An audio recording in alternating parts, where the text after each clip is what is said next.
14 वर्षीय राजू, हाँ इसी नाम से तो पुकारती थी उसकी माँ उसे।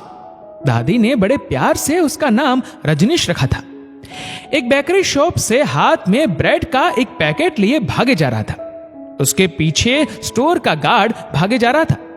भागते भागते राजू तंग गलियों का सहारा लेते हुए गार्ड की आंखों से कब ओझल हो गया पता ही न चला। थोड़ी देर में शॉप का गार्ड लोगों से पूछते पूछते राजू की झोपड़ी तक पहुंचने में कामयाब हो जाता है। राजू झोपड़ी से बाहर आता है और कहता है, मैं खुद आने वाला था अपने आप को आपके हवाले करने। अंततः उसे पकड़कर पुलिस के हवाले कर दिया गया। उस पर शॉप के मालिक ने चोरी का इल्जाम लगाया। छोटे मोटे मामले निपटाने वाली अदालत में उसे पेश किया गया। राजू के चेहरे पर डर या शर्मिंदगी के भाव जरा भी नहीं थे।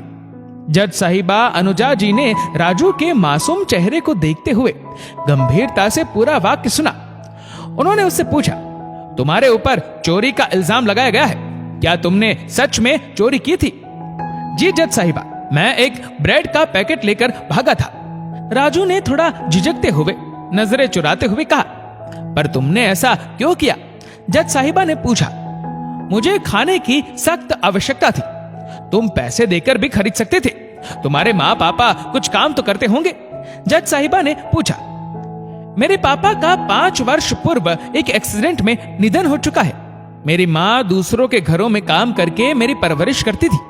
सब ठीक चल रहा था, लेकिन पिछले 6 महीने से मेरी माँ को ना जाने क्या बीमारी हो गई है। वह थकान और कमजोरी के कारण काम पर भी नहीं जा पा रही, जिसके चलते उनके सारे काम छूट गए। फिर मैंने बाजार में गुब्बारे बेचना शुरू कर दिया। सिग्नल पे छोटी मोटी चीजों को बेचने का काम भी किया। अभी 4 दिन से लगातार बारिश हो रही थी। मेरे गुब्बारे नहीं बिक पाए। मेरे पास कुछ खरीदने के पैसे भी नहीं थे और माँ घर पर भूखी थी, इसलिए मुझे चोरी करनी पड़ी। राजू ने मासूमियत के साथ कहा, तुम किसी से मदद भी मांग सकते थे, चोरी करने की क्या जरूरत थी?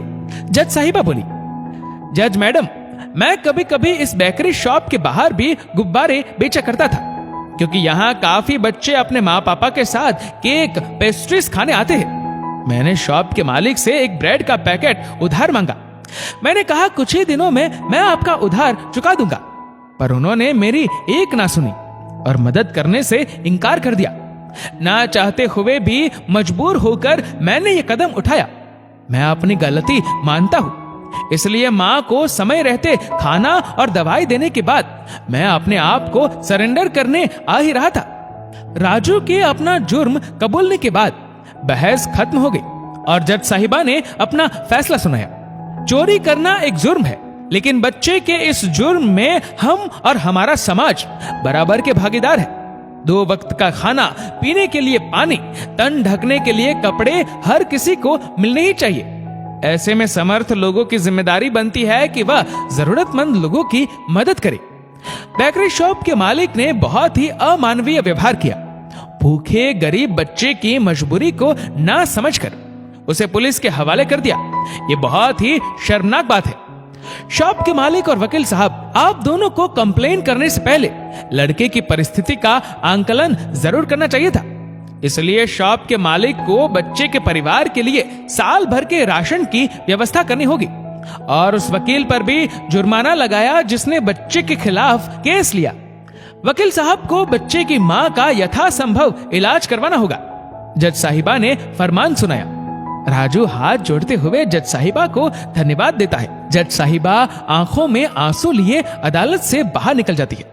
दोस्तों, अगर आप समर्थ है तो जरूरतमंद लोगों की जरूर मदद करें। इससे आपको खुशी के साथ साथ हजारों दुआएं मिलेंगी जो हीरे मोतियों से कहीं अधिक कीमती है।